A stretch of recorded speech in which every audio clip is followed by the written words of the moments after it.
reason I went to WorkCamp was kind of just for the experience. I decided to go on this WorkCamp to develop some new relationships and get closer to God. And it's just fun. It's fun to hang out with a bunch of other kids that are going and willing to help other people. Well, so at first I didn't really want to go to WorkCamp. So Lilo, he was like, come on, please, please go, please, please. And so then I finally went. Before we got there, the roof was falling apart, the shingles were completely falling off, and the paint was not existent. It was completely shattered. It was just gone. When we went up on the roof, the roof was like falling apart. Like the shingles were like coming off, and like it was really worn down. And we were up on this roof, and it wasn't that high, but it was high enough where your feet would be really hot and you'd be sliding around on this roof because it's steep. And we had to do some cutting with some metal. It was pretty hard stuff. So on Monday we met Virgil and his older sister, and he invited us into his house, and he was really generous, and he gave us a granola bar and a bottle of water. And I thought that was really cool because he has electricity and running water, but he has to walk like a half a mile to go to the bathroom. He told us everything we were gonna do. He had us paint his trim and the base of his house. A lot of the work that we did was painting and roofing and building a wall and tearing down a wall and tearing apart a deck, but at the end of the day, it wasn't about the work that we did, it was about the people that we helped.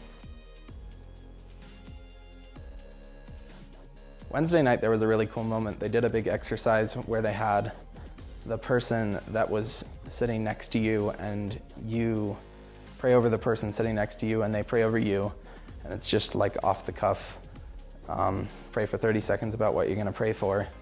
And it's a really cool experience how you can have things on your heart that you don't even know are there, and then someone prays over them and you feel as if they're lifted off. And these are pretty common and just one of the like many really cool God moments that you can find at WorkCamp.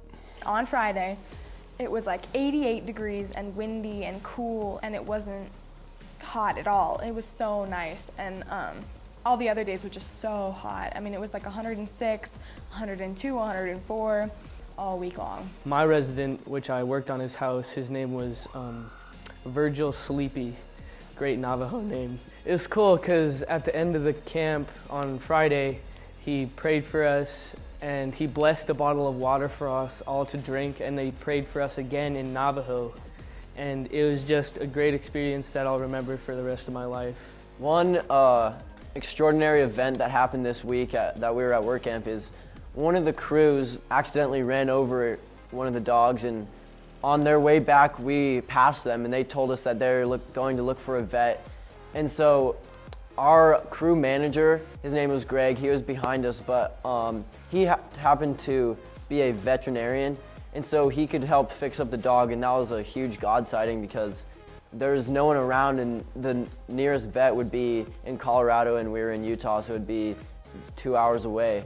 What really stuck out to me was how different lives can be. For instance, how here back in Colorado where we live, we have running water, electricity, practically everything we need to survive. And out there, they barely have running water, electricity, and they're still happy as can be and still living perfectly. So it was real eye-opening to me how easy their lives can be, even with how little they have.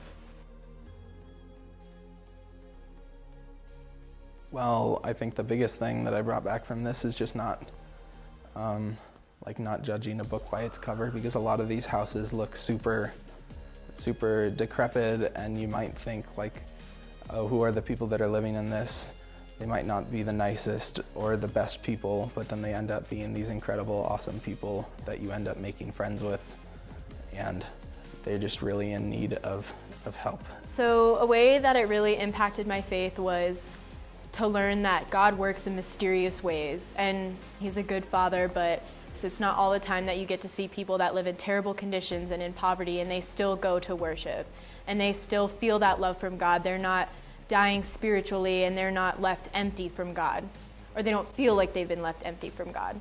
Coming in, my faith was pretty good, but during this trip, the biggest thing that changed was that I realized how much hope God gives everybody, just because the people there had so little, but the thing that brought them through was that God was always there and he like provided for them. So I just realized how much hope God gives us when we don't have anything else. God's still there and he can just provide for us and like help us through each day.